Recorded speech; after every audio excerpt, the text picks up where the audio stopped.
ಈಗ ಸಿದ್ದರಾಮಯ್ಯನವರು ಈಗ ಭ್ರಷ್ಟಾಚಾರ ಮಾಡೋರು, ರಾಜೀನಾಮೆ ಕೊಡೇಬೇಕು ಅವರು. ಈಗ ಇಷ್ಟೊಂದು ಭ್ರಷ್ಟಾಚಾರ ಮಾಡೋವಾಗ ಇನ್ನು ರಾಜೀನಾಮೆ ಕೊಡ್ದ ಇನ್ನೇನೈತೆ ಅವ್ರಿಗೆ? ಇಲ್ಲಿ MLA ಬಗ್ಗೆ ನೋಡೋದಾದ್ರೆ ಪ್ರದೀಪ್ ಈಶ್ವರ್ ಅವ್ರು ಕೆಲಸ ಮಾಡ್ತಿದ್ದಾರೆ. 10 ಪೈಸಾ ಕೆಲಸ ಇದುವರೆಗೂ ಮಾಡಲಿಲ್ಲ ಅವ್ರು ಸುಮ್ಮನೆ ಬರೇ ಬುಲ್ಡೆ ಬಿಟ್ಕೊಂಡು ಬುಲ್ಡೆ ಇವರಾಗ್ಬಿಟ್ಟವ್ರು ಅಷ್ಟೇ. ನಮ್ಮ ಚಿಕ್ಕಬಳ್ಳಾಪುರ MLAಗಳು ಆದಾಗಿನಿಂದ ಇದುವರೆಗೂ ಯಾರು ಮಾಡಲಿಲ್ಲ, ಸುಧಾಕರ್ ಮಾಡ್ದಂಗೆ ಯಾರು ಮಾಡಲಿಲ್ಲ. ಈಗ ಸುಧಾಕರ್ ಅವ್ರು ಮಾಡಿದ ಕೆಲಸಕ್ಕೆ ಪ್ರದೀಪ್ ಈಶ್ವರ್ ಅವರು ನಾನು ಮಾಡಿದೆ ಅಂತ ಹೇಳ್ತಾರೆ. ಹೇಳಿದ್ದಾರೆ. ಈಗ ಒಂದು ಊರಿಗೂ ಒಂದು ವಾಟರ್ ಫಿಲ್ಟರ್ ಹಾಕ್ಸಿಲ್ಲ, ನಾನು ಅಲ್ಲಿ ನೀರಿನ ವ್ಯವಸ್ಥೆ ಮಾಡಿದೆ, ಇಲ್ಲಿ ಮಾಡಿದೆ ಅಂತ ಎಲ್ಲ ಬುಲ್ಡೆ ಹೇಳ್ತಾರೆ. ಅವ್ರು ಮಾಡಿರೋದನ್ನ ಇವರು ಬರೀ ಸುಳ್ಳು ಹೇಳ್ಕೊಂಡೇ ಕಲಾಗ್ತಾರೆ. ಮೇಯ್ನ್ ಈಗ ರೈತರು ಹಾಲು ಹಾಕ್ಬೇಕಾದ್ರೆ ಎಷ್ಟು ಕಷ್ಟ ಬೀಳ್ತಾರೆ ಅನ್ನೋದು ಅವ್ರಿಗೆ ಆ ಅರಿವೇ ಇಲ್ಲ. ಅಥವಾ ಇದೆಲ್ಲ ಲೂಟಿ ಸರ್ಕಾರ ಆಗ್ಬಿಟ್ಟೈತೆ. ಇದು ತೊಲಗಿದ್ರೇ ಜನಗಳಿಗೆ ಸ್ವಲ್ಪ ನೆಮ್ಮದಿ ಸಿಕ್ಕೋದು. ಸರ್ ನಮಸ್ತೆ, ನಿಮ್ಮ ಹೆಸರು? ಜಯಣ್ಣ ಅಂತ. ಸರ್, ಈಗ ರಾಜ್ಯದಲ್ಲಿ ಕಾಂಗ್ರೆಸ್ ಗೌರ್ಮೆಂಟ್ ಇದೆ. ವಿಧಾನಸಭಾ ಎಲೆಕ್ಷನ್ ಟೈಮಲ್ಲಿ 5 ಗ್ಯಾರಂಟಿ ಯೋಜನೆ ಘೋಷಣೆ ಮಾಡಿದರು. 5 ಗ್ಯಾರಂಟಿ ಯೋಜನೆ ಈಗ ಸಿಗ್ತಿದೆಯಾ ಸರ್? ಇಲ್ಲ ಸರ್, ಅರ್ಧಕ್ಕರ್ಧ ಜನಕ್ಕೆ ಸಿಗ್ತಾ ಇಲ್ಲ. ಇದು ಭಾರಿ ಎಲೆಕ್ಷನ್ಗೋಸ್ಕರ ಮಾಡಿರೋದು ಗಿಮ್ಮಿಕ್. ಇದು ಸುಮಾರು ಜನಕ್ಕೆ ಬರ್ತಾ ಇಲ್ಲ. ಈಗ ಆಲ್ರೆಡಿ ಜಾಸ್ತಿ ಮಾಡಿದ್ದಾರೆ. ಮತ್ತು ಈಗ ಕೊಡ್ತೀವಿ ಅಂತ ಮುಂದಕ್ಕೆ ಡೇಟ್ ಹಾಕ್ತಾನೆ ಇದ್ದಾರೆ. ಅರ್ಧಂಬರ್ಧ ಜನಕ್ಕೆ ಕೊಟ್ಟಿಲ್ಲ. ಇದು ಭಾರಿ ಮೋಸ ಇದು ಸರ್. ಎಲೆಕ್ಷನ್ ಟೈಮಲ್ಲಿ ನೋಡೋದಾದ್ರೆ ಮನೆ ಹಡತಿಗೆ 2,000 ರೂಪಾಯಿ ಅಂತೇಳಿ ಗ್ಯಾರಂಟಿ ಯೋಜನೆ ಇತ್ತು. ಎಲೆಕ್ಷನ್ ಮುಗ್ದ ಬಳಿಕ ನೋಡೋದಾದ್ರೆ ಬೆಲೆ ಏರಿಕೆ ಆಗಿದೆ, ಇನ್ನೊಂದು ಕಡೆ ಹಗರಣಗಳ ಆರೋಪ ಇದೆ. ಇದ್ರ ಬಗ್ಗೆ ಏನು ಹೇಳ್ತೀರಿ?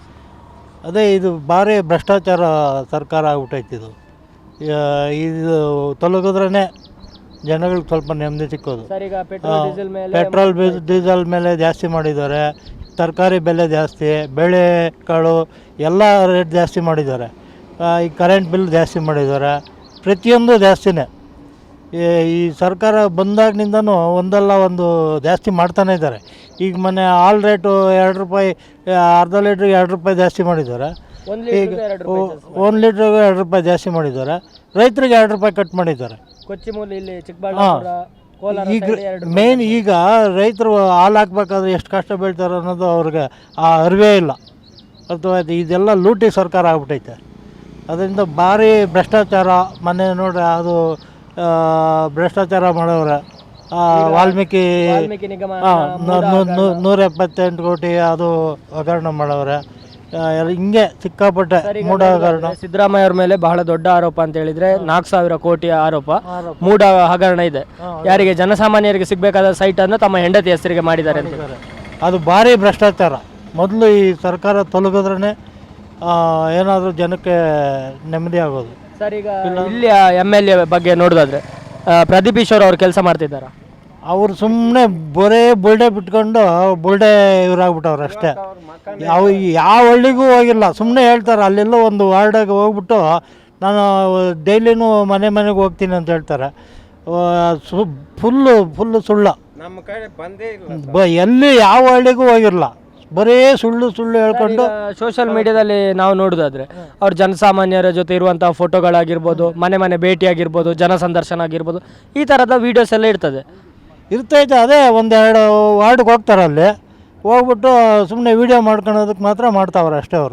ಅವ್ರೇನೋ ನಾವು ಪ್ರಚಾರ ಮಾಡ್ಕೊಬೇಕಂತ ಮಾಡ್ತಾವ್ರೆ ಹೊರತು 10 ಪೈಸಾ ಕೆಲಸ ಇದುವರೆಗೂ ಮಾಡಲಿಲ್ಲ ಅವರು. ಸರ್, ಒಂದು ಆ ಕಡೆ ಕೇಳಬೇಕಾದ್ರೆ ಹೇಳಿದರು ಪ್ರದೀಪ್ ಈಶ್ವರ್ ಅವರು ಎಲೆಕ್ಷನ್ ಟೈಮ್ಗೆ ಬಂದಿದ್ದರು, ಅದಾದಮೇಲೆ ಯಾವುದಕ್ಕೂ ಬರಲಿಲ್ಲ ಅಂತೇಳಿ. ಅದಕ್ಕೆ ಯಾವುದಕ್ಕೂ ಬರಲಿಲ್ಲ ಅವರು. ಯಾವ ಫಂಕ್ಷನ್ಗೂ ಹೋಗೋದಿಲ್ಲ, ಏನೂ ಮಾಡಲ್ಲ ಅವರು.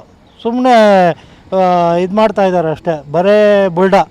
ಸರ್, ಈಗ ಪ್ರದೀಪ್ ಈಶ್ವರ್ ಅವರ ಅವಧಿ, ಸುಧಾಕರ್ ಅವರ ಅವಧಿ ಎಲ್ಲಿ ಕೆಲಸ ಆಗಿದೆ ಸರ್? ಯಾರ ಅವಧಿಯಲ್ಲಿ? ಸುಧಾಕರ್ ಅವಧಿಯಲ್ಲಿ ಚೆನ್ನಾಗಿ ಕೆಲಸ ಆಗಿದೆ. ಅವ್ರು ಮಾಡಿರೋಂಥ ಕೆಲಸ ಯಾರೂ ಮಾಡಿರಲಿಲ್ಲ ಇದುವರೆಗೂ. ನಮ್ಮ ಚಿಕ್ಕಬಳ್ಳಾಪುರ MLAಗಳು ಆದಾಗಿನಿಂದ ಇದುವರೆಗೂ ಯಾರು ಮಾಡಲಿಲ್ಲ. ಸುಧಾಕರ್ ಮಾಡ್ದಂಗೆ ಯಾರು ಮಾಡಲಿಲ್ಲ. ಈಗ ಸುಧಾಕರ್ ಅವರು MP ಆಗಿದ್ದಾರೆ. ಈಗ MP ಆಗಿದ್ದಾರೆ, ಮಾಡ್ತಾರೆ ಅನ್ನೋ ನಂಬಿಕೆ ಇದೆ ನಮಗೆ. ಮಾಡೇ ಮಾಡ್ತಾರೆ ಅವರು. ಈಗ ಸುಧಾಕರ್ ಅವ್ರು ಮಾಡಿದ ಕೆಲಸಕ್ಕೆ ಪ್ರದೀಪ್ ಈಶ್ವರ್ ಅವರು ನಾನು ಮಾಡಿದೆ ಅಂತ ಹೇಳ್ತಾರೆ. ಹೇಳಿದ್ದಾರೆ. ಈಗ ಒಂದು ಊರಿಗೂ ಒಂದು ವಾಟರ್ ಫಿಲ್ಟರ್ ಹಾಕ್ಸಿಲ್ಲ, ನಾನು ಅಲ್ಲಿ ನೀರಿನ ವ್ಯವಸ್ಥೆ ಮಾಡಿದೆ, ಇಲ್ಲಿ ಮಾಡಿದೆ ಅಂತ ಎಲ್ಲ ಬುಲ್ಡೆ ಹೇಳ್ತಾರೆ. ಅವ್ರು ಮಾಡಿರೋದನ್ನ ಇವರು ಬರೀ ಸುಳ್ಳು ಹೇಳ್ಕೊಂಡೇ ಕಲಾಗ್ತಾವ್ರೆ. ಈಗ ಇವರು ಪ್ರದೀಪ್ ಈಶ್ವರ್ ಅವರು ಕೆಲಸ ಮಾಡೋದಿಲ್ಲ ಅಂತ ಹೇಳ್ತೀವಿ. ಮಾಡಲ್ಲ. ಇವರು ಪ್ರದೀಪ್ ಈಶ್ವರ್ ಅವರು ಹೇಳ್ತಾರೆ ನಾನು ರೈತರ ಪರವಾಗಿದ್ದೇನೆ ಅಂತ ಹೇಳಿ. ಹಾಗಾದರೆ ಕೊಚ್ಚಿಮೂಲಿಗ 2 ರೂಪಾಯಿ ಕಡಿಮೆ ಮಾಡಿದೆ ರೈತರಿಗೆ ಹಾಲಿದು. ಅದರ ಬಗ್ಗೆ ಏನು ಮಾತಾಡಲಿಲ್ಲ ಸರ್? ಏನು ಒಂದು ದುಸ್ರಾ ಮಾತು ಮಾತಾಡಲ್ಲ. ಯಾವುದನ್ನ ಜಾಸ್ತಿ ಆಗಲಿ ಇಲ್ಲ ಏನನ್ನಾಗಲಿ ಅವ್ರು ಸುಮ್ಮನೆ ಬುಲ್ಡೆ ಬಿಟ್ಕೊಂಡು ಕಾಲ ಹಾಕ್ತಾವ್ರೆ ಅಷ್ಟೇ, ಇನ್ನೇನು ಮಾಡಲ್ಲ ಅವರು. ಈಗ ಕಾಂಗ್ರೆಸ್ ಸರ್ಕಾರದ ಬಗ್ಗೆ ಹೇಳಿದರೆ, ಈಗ ಸಿ ಎಂ ಸ್ಥಾನಕ್ಕೋಸ್ಕರ ನಾನು ಸಿ ಎಂ ನೀನು ಸಿ ಎಂ ಅಂತೇಳಿ ಡಿ ಕೆ ಶಿವಕುಮಾರ್ ಹಾಗೂ ಸಿದ್ದರಾಮಯ್ಯ ನಡುವೆ ಜಗಳ ಆಗ್ತಿದೆ. ಇದ್ರ ಬಗ್ಗೆ ಏನು ಹೇಳ್ತೀವಿ? ಅವರು ಅದೇ ಈಗ ಸರ್ಕಾರ ಬಂದಿದೆ, ಅಧಿಕಾರಕ್ಕೆ ಬಂದಿದೆ, ಅವ್ರು ಕಿತ್ಲಾಡ್ತಾ ಇದ್ದಾರೆ. ಈಗ ಸಿದ್ದರಾಮಯ್ಯನವರು ಈಗ ಭ್ರಷ್ಟಾಚಾರ ಮಾಡೋರು, ರಾಜೀನಾಮೆ ಕೊಡೇಬೇಕು ಅವರು. ಈಗ ಇಷ್ಟೊಂದು ಭ್ರಷ್ಟಾಚಾರ ಮಾಡೋವಾಗ ಇನ್ನು ರಾಜೀನಾಮೆ ಕೊಡ್ತಾ ಇನ್ನೇನೈತೆ ಅವ್ರಿಗೆ? ಮಾಡಲೇಬೇಕು. ಈಗ ಡಿ ಕೆ ಶಿವಕುಮಾರ್ ಹೇಳ್ತಾವ್ರೆ, ಅವ್ರೂ ಸುಮ್ಮನೆ ಅದೇನು ಹೇಳ್ತಾರಂಗೆ, ಅದು ಕೊಟ್ವಿ, ಇದು ಕೊಟ್ವಿ, ನಾವು ಆ ಭಾಗ್ಯ ಕೊಟ್ವಿ, ಎಲ್ರಿಗೂ ಫ್ರೀ ಕೊಟ್ವಿ ಹೇಳ್ತಾನವ್ರೆ, ಏನೂ ಮಾಡಲಿಲ್ಲ. ಎಲ್ರಿಗೂ ಫ್ರೀ ಅಂತಾರೆ. ಯಾರಿಗೆ ಬಂತು ಫ್ರೀ? ಎಲೆಕ್ಷನ್ ಬರೋವರೆಗೂ ಒಂದು 3 ತಿಂಗಳು ಹಾಕಿದ್ರು, ಆಮೇಲೆ ಒಬ್ರಿಗೂ ₹1 ಇಲ್ಲ. ಬೆಲೆ ಏರಿಕೆ ಜಾಸ್ತಿ ಆಗಿದೆ, ಆಲ್ ರೇಟು ಏನು ಇವೆಲ್ಲ ಈ ಥರ ಮಾಡಿದ್ರೆ ಜನ ಉಳಿಬೇಕೋ ಹೋಗ್ಬೇಕು, ಏನಾಗಬೇಕಂತ ಇವ್ರು ಮಾಡ್ತಾ ಇರೋದು. ಟಿವಿ ವಿಕ್ರಮ, ದೇಶ ನಿಮ್ಮ ಕೈಯಲ್ಲಿ. ಈ ಕಾರ್ಯಕ್ರಮ ನಿಮಗೆ ಇಷ್ಟ ಆಗಿದ್ದಲ್ಲಿ ಲೈಕ್, ಶೇರ್ ಹಾಗೂ ಕಮೆಂಟ್ ಮಾಡಿ. ಟಿವಿ ವಿಕ್ರಮದ ಕಾರ್ಯಕ್ರಮಗಳನ್ನು ನಿರಂತರವಾಗಿ ವೀಕ್ಷಿಸಲು ಸಬ್ಸ್ಕ್ರೈಬ್ ಮಾಡಿ, ಬೆಲ್ ಐಕನ್ ಒತ್ತಿ.